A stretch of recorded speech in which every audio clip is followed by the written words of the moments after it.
ಗೀತಾ ಬೆಳೆಯೋದ್ರ ಮೂಲಕ ಈ ಒಂದು ಕಾರ್ಯಕ್ರಮವನ್ನು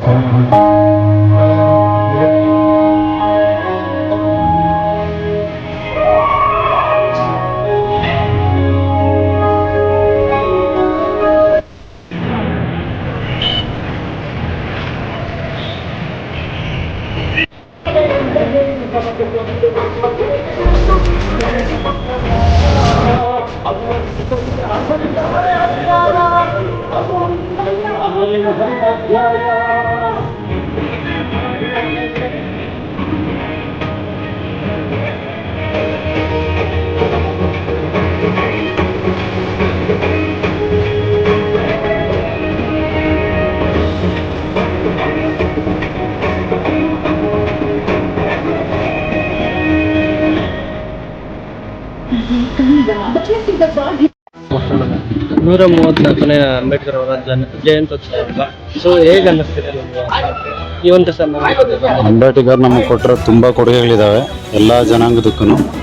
ಆದರೆ ಸಂಘ ಸಂಸ್ಥೆಗಳು ಅವ್ರು ಕೊಟ್ಟಿರ್ತಕ್ಕಂಥ ಕೊಡುಗೆಗಳನ್ನ ಜನಗಳಿಗೆ ತಲುಪಿಸೋದ್ರಲ್ಲಿ ತಲುಪ್ತಿದೆಯಾ ಇಲ್ಲ ಅನ್ನೋ ಒಂದು ಸಹಾಯ ಮಾಡಿಕೊಂಡು ಯಾರಿಗೆ ತಲುಪಿಲ್ಲೋ ಅವ್ರಿಗೆ ತಲುಪಿಸ್ತಾ ಇದ್ದಾರೆ. ಅದಕ್ಕೆ ತುಂಬ ಖುಷಿ ಆಗ್ತಾಯಿದೆ.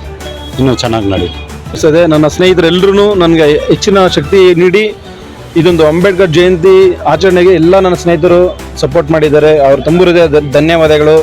ಹಗಲು ರಾತ್ರಿ ನನಗೆ ಸಪೋರ್ಟ್ ಮಾಡಿದ್ದಾರೆ. ತುಂಬ ಅದ್ದೂರಿಯಾಗಿ ನಮ್ಮ ಅಂಬೇಡ್ಕರ್ ಜಯಂತಿನ ನಡೆಸ್ತಾ ಇದ್ದೀವಿ. ಪ್ರತಿ ವರ್ಷದ ಸತತ 4ನೇ ವರ್ಷ ಇದು ಅವಲಹಳ್ಳಿಲಿ ಅದ್ದೂರಿಯಾಗಿ ಕಾರ್ಯಕ್ರಮ ನಡೆಸ್ಕೊಡ್ತಾ ಇದ್ದೀವಿ. ನಮ್ಮ ದಲಿತರ ಮುಖಂಡರು ಎಲ್ರಿಗೂ ಒಳ್ಳೇದಾಗಲಿ, ಅವರೆಲ್ಲ ಯುವಶಕ್ತಿಗಳು ಸೇರಿ ಅಂಬೇಡ್ಕರ್ ಹೆಸರನ್ನ ಉಳಿಸ್ಬೇಕಂತ ಇದೊಂದು ಕಾರ್ಯಕ್ರಮನ ಪ್ರತಿ ವರ್ಷವೂ ಸತತವಾಗಿ ನಡೆಸ್ಕೊಂಡು ಹೋಗ್ತಿರ್ತೀವಿ. ಪ್ರತಿ ಸಲನೂ ಅದ್ದೂರಿಯಾಗಿ ಮಾಡ್ಕೊಂಡು ಬರ್ತಾ ಇರ್ತೀವಿ. ಪ್ರತಿ ಸಲನೂ ಎಲ್ಲ ನನ್ನ ಸ್ನೇಹಿತರು ಅದ್ದೂರಿಯಾಗಿ ಸಪೋರ್ಟ್ ಮಾಡ್ತಾ ಇದ್ದಾರೆ. ಅನ್ನದಾನ ಇದೆ, ಸ್ಕೂಲ್ ಮಕ್ಕಳಿಗೆ ಬುಕ್ಸ್ ಇದೆ, ಎಲ್ಲರಿಗೂ ವಿತರಣೆ ಮಾಡಿ ಸಂತೋಷವಾಗಿ ಕಾರ್ಯಕ್ರಮ ಮುಗಿಸ್ತಾ ಇದ್ದೀವಿ. ಆಟೋ ರ್ಯಾಲಿ ಇದೆ, ಬೈಕ್ ರ್ಯಾಲಿ ಇದೆ, ಕಾರ್ ರ್ಯಾಲಿ ಇದೆ. ಎಲ್ಲರೂ ನನ್ನ ಸ್ನೇಹಿತರು ಒಗ್ಗಟ್ಟಾಗಿ ಎಲ್ಲಿಂದ ಎಲ್ಲಿವರೆಗೂ ಆವಲಹಳ್ಳಿ ಮತ್ತೆ ಬೂದಿಗೆರೆ ಕ್ರಾಸಿಂದ ಮತ್ತೆ ಮೇಡಳ್ಳಿವರೆಗೂ ಆವಲಹಳ್ಳಿ ಸುತ್ತಮುತ್ತ ಗ್ರಾಮದಲ್ಲೆಲ್ಲ ಒಂದು ಮೆರವಣಿಗೆ. ನಮ್ಮ ದಲಿತರಿಗೆ ನಾವು ಒಂದು ಧೈರ್ಯ ತುಂಬ್ತಿದ್ದೀವಿ, ಅಸ್ಪೃಶ್ಯತೆ ದೂರ ಮಾಡ್ತಾ ಇದ್ದೀವಿ. ಒಗ್ಗಟ್ಟಾಗಿ ನಾವು ನಿಮ್ಮ ಜೊತೆಲಿ ಇದೀವಿ ಅಂತ ತೋರಿಸೋದಕ್ಕೆ ಇದೊಂದು ರ್ಯಾಲಿನ ಮುಂದೆ ನಡೆಸ್ಕೊಂಡು ಬರ್ತಾ ಇದ್ದೀವಿ. ಎಷ್ಟು ಇರ್ಬೋದು ಸರ್, ಒಂದು 40 ನಿಮಿಷಗಳ ಸಾಕ್ಷಿ. ಒಂದು ಗಂಟೆಗಳ ಕಾಲ ನಾವು ಒಂದು ಅದ್ದೂರಿ ರ್ಯಾಲಿ ಮಾಡ್ತೀವಿ. ಅನ್ನದಾನ ಆದಮೇಲೆ ರ್ಯಾಲಿ ಮಾಡ್ಕೊಂಡು ನನ್ನ ಸ್ನೇಹಿತರು ಭಾಗವಹಿಸ್ಕೊಂಡು ಇಲ್ಲಿರ್ತೀವಿ. ಮೊದಲನೇ ಮಾತು ಹೇಳ್ಬೇಕಂತಂದ್ರೆ, ಇಡೀ ವಿಶ್ವದಲ್ಲಿ ನಾವು ನೋಡೋದಾದ್ರೆ ಅಂಬೇಡ್ಕರ್ ಅವರು ಮಹಾನ್ ವ್ಯಕ್ತಿ. ಇವತ್ತು ಅವ್ರ ಬಗ್ಗೆ ನಾವು ಮಾತಾಡ್ಬೇಕಂದ್ರೆ ಇಡೀ ದಿನ ಕೂಡ ನಮ್ಗೆ ಸಾಕಾಗಲ್ಲ. ಅವ್ರ ಬಗ್ಗೆನೇ ನಾವು ಎಷ್ಟು ಶಬ್ದಗಳು ನಾವು ಸೇರಿಸಿದ್ರು ಕೂಡ ಅವ್ರ ಬಗ್ಗೆ ನಾವು ವಿವರಣೆ ಮಾಡೋದಕ್ಕಾಗೋದಿಲ್ಲ. ಸೊ ಅಂಥ ಒಂದು ಮಹಾನ್ ವ್ಯಕ್ತಿ ಇವತ್ತು ನಮ್ಮ ಇಡೀ ವಿಶ್ವಕ್ಕೆ, ನಮ್ಮ ಭಾರತ ದೇಶಕ್ಕೆ ನಮಗೆ ಸಂವಿಧಾನ ಒಂದು ಕೊಟ್ಟಿದ್ದಾರೆ. ಸಂವಿಧಾನ ಅನ್ನೋದು ಏನಂತ ಇವತ್ತು ಎಷ್ಟೋ ಜನಗಳಿಗೆ ಅದ್ರ ಬಗ್ಗೆ ಒಂದು ಅರಿವಿಲ್ಲ. ಸಂವಿಧಾನ ಅನ್ನೋದು ಪ್ರತಿಯೊಬ್ಬರಿಗೆ ಅದು ರಕ್ಷಾ ಕವಚ ಆಗಿರುತ್ತೆ. ಮತ್ತು ಸಂವಿಧಾನ ಅನ್ನೋದು ಬರೀ ದಲಿತರಿಗೆ ಮಾತ್ರ ಅದು ಕೇವಲ ಮತ್ತು ಸೀಮಿತ ಅಂತ ಅಲ್ಲ. ಆದರೆ ಎಲ್ಲರೂ ಕೂಡ ಅದೇ ರೀತಿ ಅದನ್ನು ಕಲ್ಪನೆ ಮಾಡ್ಕೊಂಡಿದ್ದಾರೆ, ತಿಳ್ಕೊಂಡಿದ್ದಾರೆ. ದಲಿತ ಅಂತ ಅಂದರೆ ಮೊದಲನೇದಾಗಿ ಯಾರು ಬಿಲೋ ಪಾವರ್ಟಿ ಲೈನ್ ಇರ್ತಾರೋ, ಅವ್ರಿಗೆ ತುಂಬ ಸಂಕಷ್ಟಗಳಲ್ಲಿ ಸಿಗಾಕ್ಕೊಂಡು ಅವ್ರ ಜೀವನ ಕೂಡ ನಡೆಸೋದಕ್ಕೆ ಕಷ್ಟ ಆಗುತ್ತೋ ಅದರ ಒಂದು ಭಾವನೆ ದಲಿತ ಅಂತ. ದಲಿತ ಅಂತಂದರೆ ಅದು ಯಾರು ಬೇಕಾದರೂ ಇರ್ಬೋದು.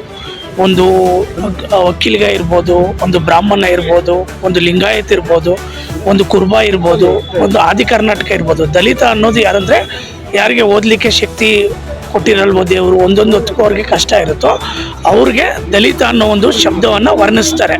ಆದರೆ ಇವತ್ತು ಎಷ್ಟೋ ಜನಕ್ಕೆ ಅದ್ರ ಬಗ್ಗೆ ಪೂರ್ಣ ವಿವರಣೆ ಇಲ್ಲ. ಮತ್ತು ಒಂದು ಸಂವಿಧಾನ, ಭಾರತದ ಸಂವಿಧಾನ, ಇಂಡಿಯನ್ ಕಾನ್ಸ್ಟಿಟ್ಯೂಷನ್ನ ಅಂಬೇಡ್ಕರ್ ಅವರು ಬರೆದಿರೋದು ಪ್ರತಿಯೊಬ್ಬರಿಗೂ ಕೂಡ ಅದು ಒಂದು ರಕ್ಷಾ ಕವಚವಾಗಿ ನಿಲ್ಲಬೇಕು ಅಂತ ಅವರು ಅವತ್ತು ಇಂಡಿಯನ್ ಕಾನ್ಸ್ಟಿಟ್ಯೂಷನ್ಸ್ನ ಬರೆದಿದ್ದಾರೆ. ಇವತ್ತು ಯಾವುದೇ ಜಾತಿ ಇರ್ಬೋದು, ಯಾವುದೇ ಮತ ಇರ್ಬೋದು, ಬಡವರು ಇರ್ಬೋದು, ಶ್ರೀಮಂತರು ಇರ್ಬೋದು, ಯಾರೇ ಇರ್ಬೋದು, ಬಟ್ ಲಾ ಮುಂದೆ, ಕಾನೂನು ಮುಂದೆ ಎಲ್ಲರೂ ಒಂದೇ. Law is equal for every one ಅಂತ ಹೇಳಿದ್ದಾರೆ. ಮತ್ತು ಬಾಬಾ ಸಾಹೇಬ್ ಅಂಬೇಡ್ಕರ್ ಅವರು ನನಗೆ ಯಾಕೆ ವಿಶೇಷವಾಗಿ ಸ್ಫೂರ್ತಿ ಅಂತಂದರೆ, ಅವರು ಎಲ್ಲರನ್ನೂ ಕೂಡ ಒಂದೇ ಸಮಾನ ದೃಷ್ಟಿಯಿಂದ ಅವ್ರು ನೋಡಿದ್ದಾರೆ.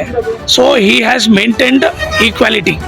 ಎಲ್ಲರೂ ಒಂದೇ ಸಮಾನತೆ ದೃಷ್ಟಿಯಿಂದ ನೋಡಬೇಕು. ಅವ್ರ ಕೀಳು ಮೇಲು, ಜಾತಿ ಮತ, ಬೆಲ್ಲಕ್ಕಿದ್ದಾರೆ ಕಪ್ಪಗಿದ್ದಾರೆ ಅನ್ನೋದು ಯಾರಲ್ಲೂ ಕೂಡ ಒಂದು ಕಿಂಡಲ್ಲು ಮಾಡುವಂಥದ್ದು ಭಾವನೆ ಹುಟ್ಟಬಾರ್ದು. ಎಲ್ಲರೂ ನಾವೆಲ್ಲ ಮನುಷ್ಯರೇ. ಒಂದು ಕೊನೆ ಇದು ನೋಡೋದಾದರೆ ಎಂಡ್ ಆಫ್ ದ ಡೇ ಎಲ್ಲರೂ ಕೂಡ ನಾವು ಮನುಷ್ಯರೇ. ಎಲ್ಲರಲ್ಲೂ ಕೂಡ ಅದೇ ರಕ್ತ ಹರಿತಾ ಇರ್ತದೆ. ನಾವು ಭಾರತೀಯರು, ನಾವೆಲ್ಲ ಒಂದು, ನಾವೆಲ್ಲ ಈ ಮಣ್ಣಿನ ಪ್ರಜೆಗಳು, ಭಾರತೀಯರು ಅಂತ ಸದಾ ನಮ್ಮಲ್ಲಿ ರೋಮಾಂಚನ ಇರಲಿ ಅಂತ ಹೇಳಿ ಅಂಬೇಡ್ಕರ್ ಅವರು ಸಂವಿಧಾನವನ್ನು ಬರೆದಿದ್ದಾರೆ. ಸೊ ಪ್ರತಿಯೊಬ್ಬರು ಕೂಡ ಅಂಬೇಡ್ಕರ್ ಜಯಂತಿ ಮಾಡೋದಲ್ಲ, ಅಂಬೇಡ್ಕರ್ ಅವರ ಭಾವನೆಗಳು, ಅವರು ಬರೆದಂತಹ ಸಂವಿಧಾನವನ್ನು ಸರಿಯಾಗಿ ತಿಳ್ಕೋಬೇಕು, ಅದನ್ನು ಓದಬೇಕಂತ ನಾನು ಈ ಸಂದರ್ಭದಲ್ಲಿ ಎಲ್ಲರಲ್ಲಿ ಮನವಿ ಮಾಡ್ಕೊತೀನಿ.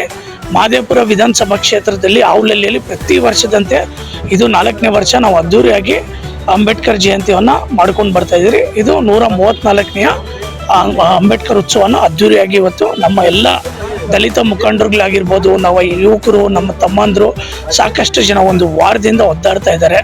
ನೈಟೆಲ್ಲ ಬಂಟಿಂಗ್ಸ್ ಕಟ್ಟಿ, ಮತ್ತು ಇವತ್ತು ಅನ್ನದಾನ ವಿತರಣೆ, ನಮ್ಮ ಆಟೋ ಚಾಲಕರು ಆಗಿರ್ಬೋದು, ಅವರು ಕೂಡ ನಮಗೆ ತುಂಬ ಬೆಂಬಲ ಕೊಟ್ಟು ಈ ಒಂದು ಕಾರ್ಯಕ್ರಮವನ್ನು ದೊಡ್ಡ ಮಟ್ಟದಲ್ಲಿ ಯಶಸ್ವಿ ಮಾಡಿಕೊಡೋದಕ್ಕೆ ಅವರೆಲ್ಲ ಪಾಲ್ಗೊಂಡಿದ್ದಾರೆ.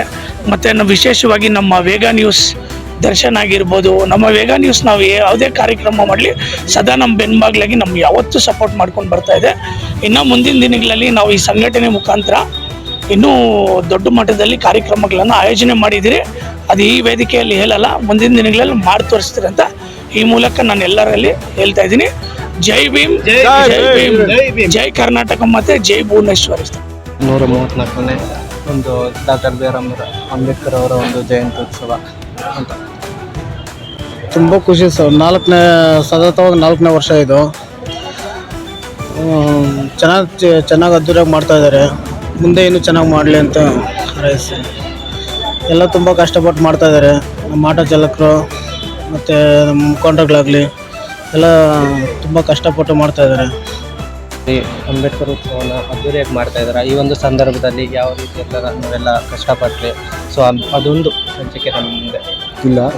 ಇದು 4ನೇ ಬಾರಿ ಈ ಒಂದು 134ನೇ ಬಾಬಾ ಸಾಹೇಬ್ ಅಂಬೇಡ್ಕರ್ ಅವ್ರ ಜಯಂತಿನ ಆಚರಿಸ್ತಾ ಇದ್ದೀವಿ. ಇಲ್ಲಿರ್ತಕ್ಕಂಥ ಅವಳಹಳ್ಳಿ ಗ್ರಾಮಸ್ಥರಾಗಿರ್ಬೋದು, ಹಾಗೂ ವ್ಯಾಪಾರಸ್ಥರಾಗಿರ್ಬೋದು, ಇಲ್ಲಿ ವ್ಯಾಪಾರ ಮಾಡ್ತಾರೋ ಆಗಿರ್ಬೋದು, ಗ್ರಾಮಸ್ಥರಾಗಿರ್ಬೋದು, ಈ ಊರಿನ ಮುಖಂಡರಾಗಿರ್ಬೋದು, ಆಟೋ ಚಾಲಕರಾಗಿರ್ಬೋದು, ಪ್ರತಿಯೊಬ್ಬರು ಕೂಡ ತುಂಬ ಬೆಂಬಲ ಕೊಟ್ಟಿದ್ದಾರೆ.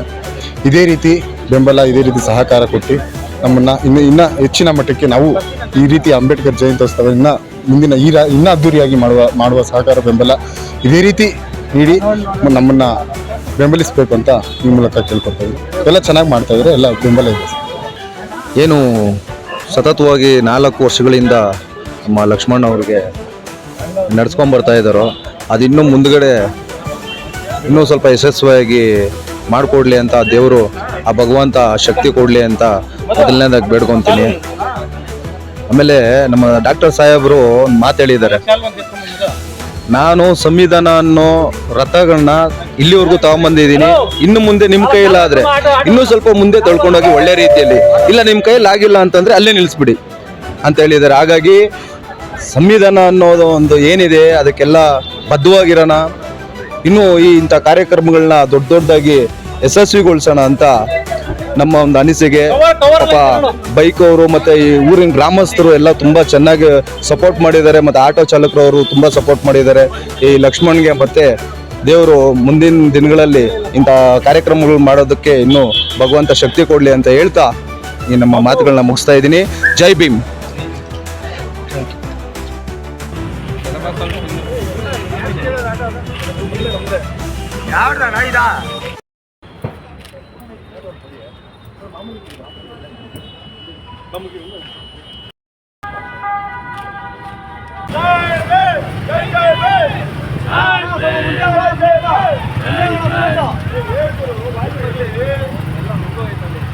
ಜೈ ಭೀಮ್.